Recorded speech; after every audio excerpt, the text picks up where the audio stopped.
Y ahora sí. Y la segunda parte, salimos de la transmisión en Facebook Live, se detiene la grabación y ya se hace el foro de intercambio. Entonces vamos a empezar con la exposición de esta sesión. Bienvenidos todos. Ok, empezamos. Bueno, pues les decía, este foro se llama Los hijos después de la pandemia. Y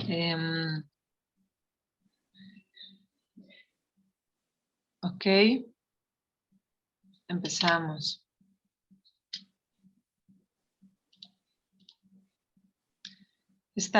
Tiene 4 sesiones que corresponden a 4 perspectivas de análisis del mismo fenómeno.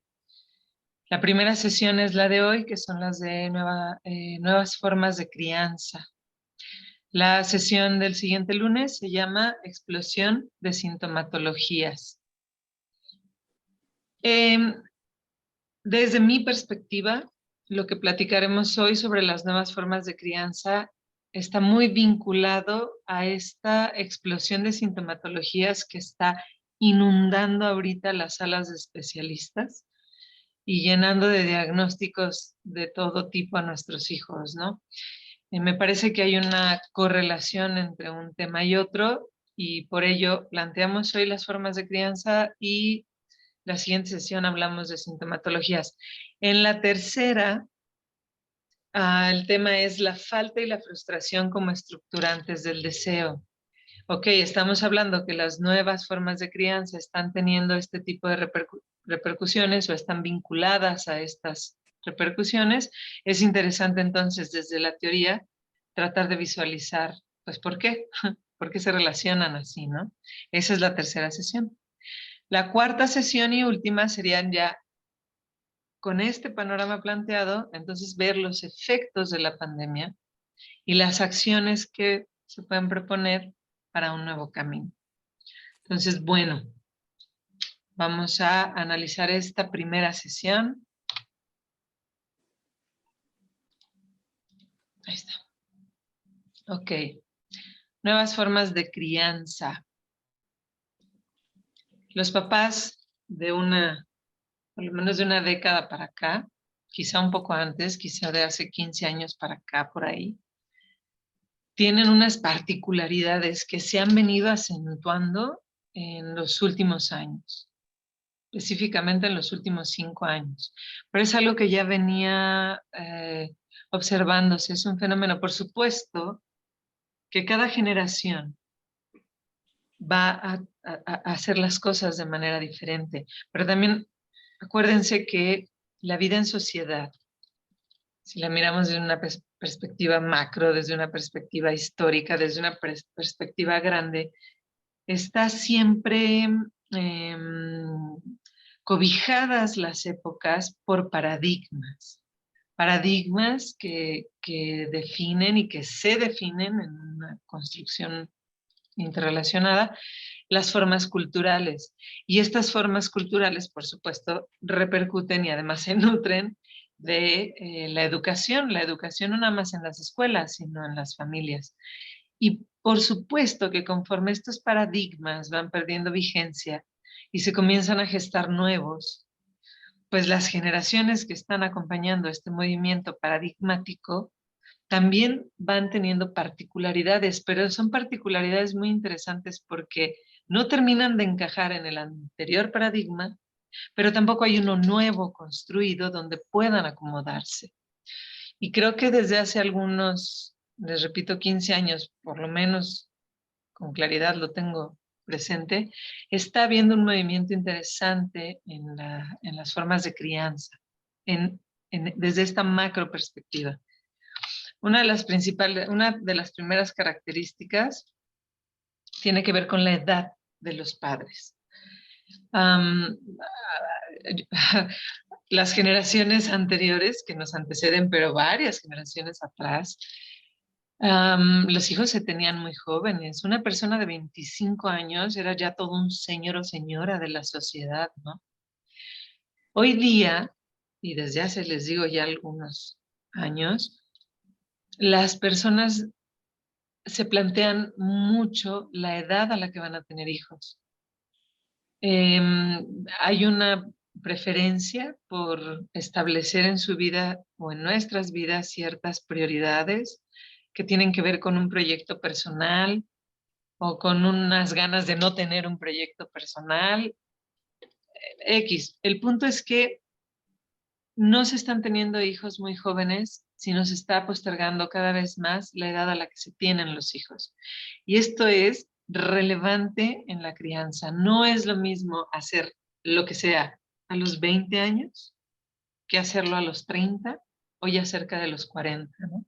No es lo mismo. Lo que sea que se les ocurra que quiera hacer uno. No es nada más por la cuestión física, sino también mental. Cada década nos transforma, nos nutre y nos reconvierte a las personas. Y sí es muy importante la edad a la que las personas estamos optando por tener hijos, que va de los 30 para arriba, ¿no? Cada vez más cerca a los 40. Esto se vincula con la segunda característica, que es la conciencia y el deseo. Tener hijos no porque llegaron a la edad que sea, porque ya me casé, porque me junté, porque no me cuidé, sino tener hijos a cierta edad porque lo estoy decidiendo así, es una enorme, enorme, enorme diferencia en el lugar desde el que estoy parado para recibir a mis hijos. Esta conciencia se vincula con un deseo diferente. No es lo mismo asumir una realidad que ya está ahí, pues ya me embaracé o pues ya llegó, que tomar la decisión a toda conciencia y además poner ahí una carga fuerte de deseo, porque quiero, porque lo deseo, porque voy a dar este lugar en mi vida a otra persona, a una familia, etc. Esto es bien importante. Y en la tercera sesión va a tener mucha fuerza esto que estoy diciendo ahora. En la sesión donde hablemos de la falta y la frustración como estructurantes del deseo de los hijos. Aquí tiene que ver con el de los padres. Esto se vincula también con las expectativas parentales. Yo creo que todos los padres de todas las épocas, unos con más ahínco, otros con menos, han tenido expectativas sobre los hijos. Que sean buenos ciudadanos, en primer lugar, ¿no? Al final representan a la familia. Bueno, en un ideal, por supuesto que hay familias donde las cosas son distintas, pero estamos hablando de un ideal o de una mayoría. Y recuerden esta generación donde todavía se hablaba mucho que los chicos estudiaban lo que los papás deseaban, ¿no? Entonces, en esta familia tiene que haber un médico, un abogado, un maestro y además alguien que se quede a cuidar a los padres. Y entonces los hijos respondían a estas expectativas parentales o empeñaban la vida para no hacerlo. Y se alejaban del núcleo familiar o, o se arriesgaban a vivir en el lugar del hijo incómodo, ¿no? Estas eran las expectativas parentales. Bueno, esto ha cambiado muchísimo en los últimos años. Las expectativas de los padres, la primera de tener un buen hijo, yo creo que va a proceder toda la vida, ¿no? Pero ahora hay una cuestión muy interesante porque al tener a mis hijos en una edad distinta, con mayor conciencia y con tanto deseo, los hijos se convierten en una extensión mía, de mi proyecto de vida. No son personas que llegaron al mundo para que yo las eduque y luego se vayan a vivir su vida. Son parte, son mi proyecto de vida. Muchos de nosotros hemos transformado las circunstancias en las que vivimos o vivíamos para hacernos cargo de la familia, de los hijos. Y somos capaces de unas cosas impresionantes para, para mantener ese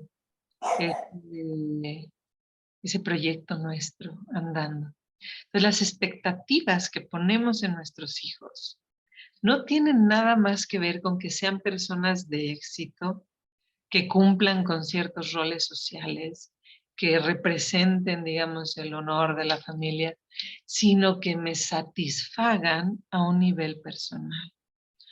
Muchas, y esto lo vamos a ver en la tercera sesión, muchas de las cosas que me cuesta trabajo permitir en la vida de mis hijos tienen que ver con mi imposibilidad de desvincular mis expectativas de vida de las de mi hijo. Como si ellos, y desde chiquitos, desde casi una imposición a ser feliz que tienen nuestros hijos, ¿no? Para que yo reciba esa satisfacción y me afirme en mi paternidad o maternidad. La tristeza de los hijos, la frustración, el enojo, parecen un atentado contra nuestro rol de padres, ¿no? Esto lo vamos a hablar más a fondo en la tercera sesión, pero es importante que vaya quedando este paisaje claro. Otra característica bien interesante de estas generaciones actuales de papás es la sobreinformación. Antiguamente, los papás acudían, por ejemplo, a las escuelas o a los especialistas como para buscar orientación, partiendo desde una absoluta ignorancia, ¿no? De muchas cuestiones pedagógicas, psicológicas, educativas. Siempre, no quiero decir que fueran ignorantes, pero el lugar desde el que se colocaba la persona cuando venía a pedir apoyo, siempre era desde ese lado, ¿no? Hoy día, la cantidad de información que tienen los padres respecto a cualquier aspecto psicológico, incluso pedagógico, que puedan tener relación con los hijos es impresionante.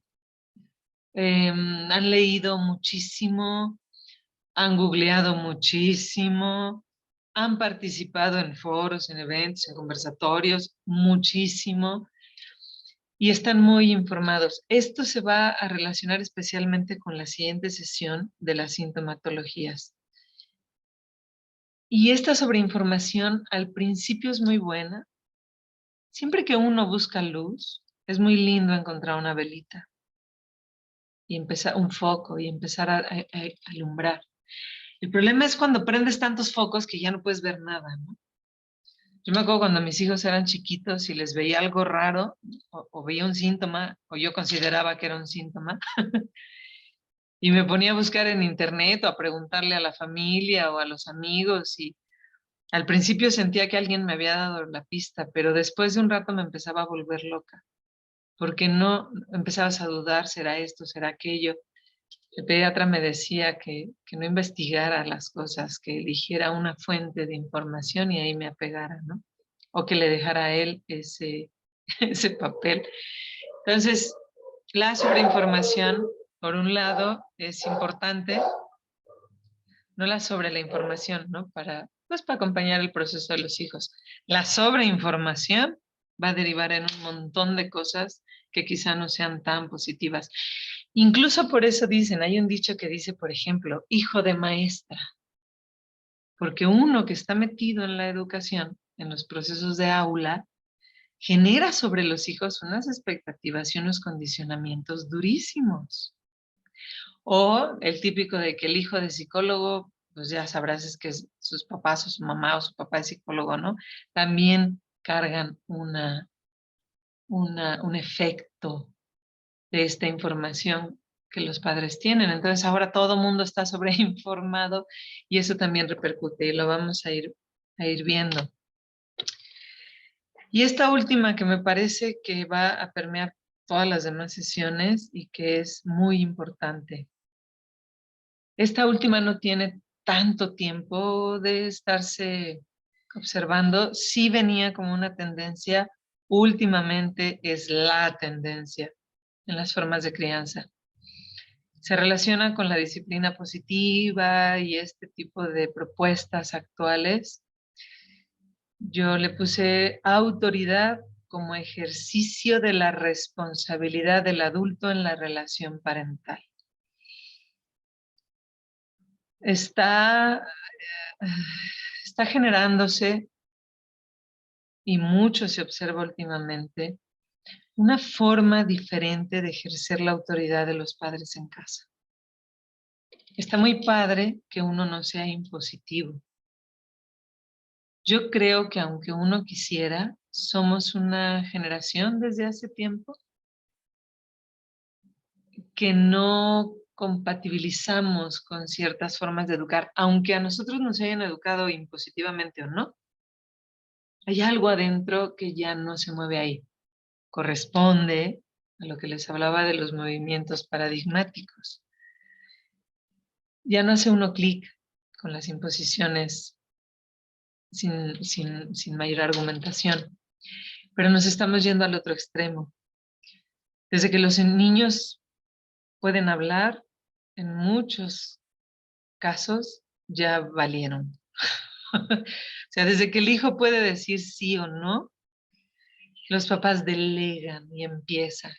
¿Quieres esto? Sí, no. ¿Quieres desayunar? Sí, no. ¿Quieres ir? Sí, no. ¿Quieres no? Yo sé que hay una parte donde se resuelven aparentemente muchas cosas que nos generan conflicto a los papás, de tomar la responsabilidad de una mala decisión. Cuando el hijo no habla y es un bebé que de pronto llora, es muy angustiante no saber qué le pasa. Cuando ese bebé puede empezar a responder, pues qué alivio, ¿no? Pero se nos está yendo de las manos y se está delegando la responsabilidad a los hijos. Esto en un principio empezó a generar niños que sentían que su palabra era ley, que tenían muchas dificultades en el aula para convivir con otros niños, porque estaban seguros que su palabra, su voz, su opinión, su deseo eran los que se iban a considerar. Me acuerdo una publicación en Facebook que decía, tu hijo es especial de la puerta de tu casa para adentro, ¿no? Afuera es uno más. Y hoy día está pasando algo más profundo todavía, porque ya no nada más se sienten, ya ni siquiera se sienten los reyes del mundo, sino están empezando a ahogarse en la angustia que implica ser el capitán o la capitana en casa.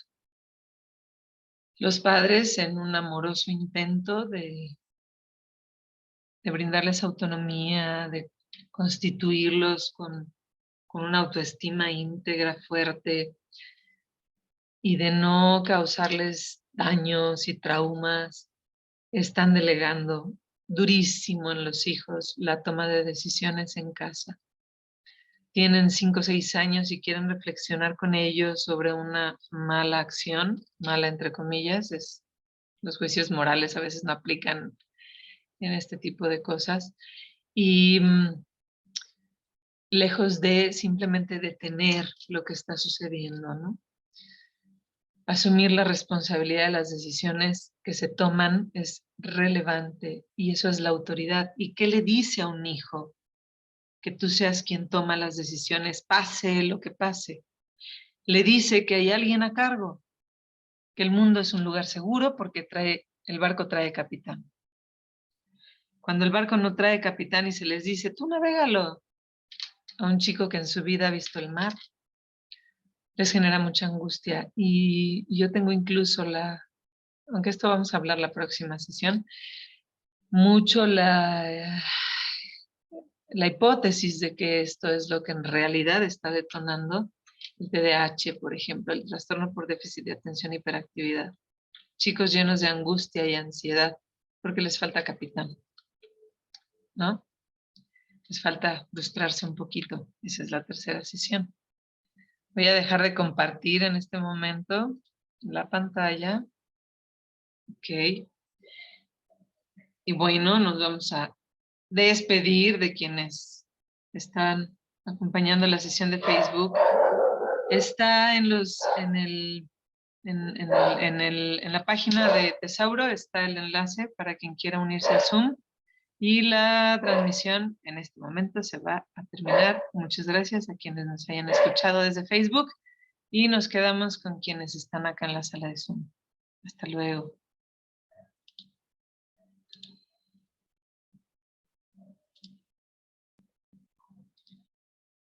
Ok.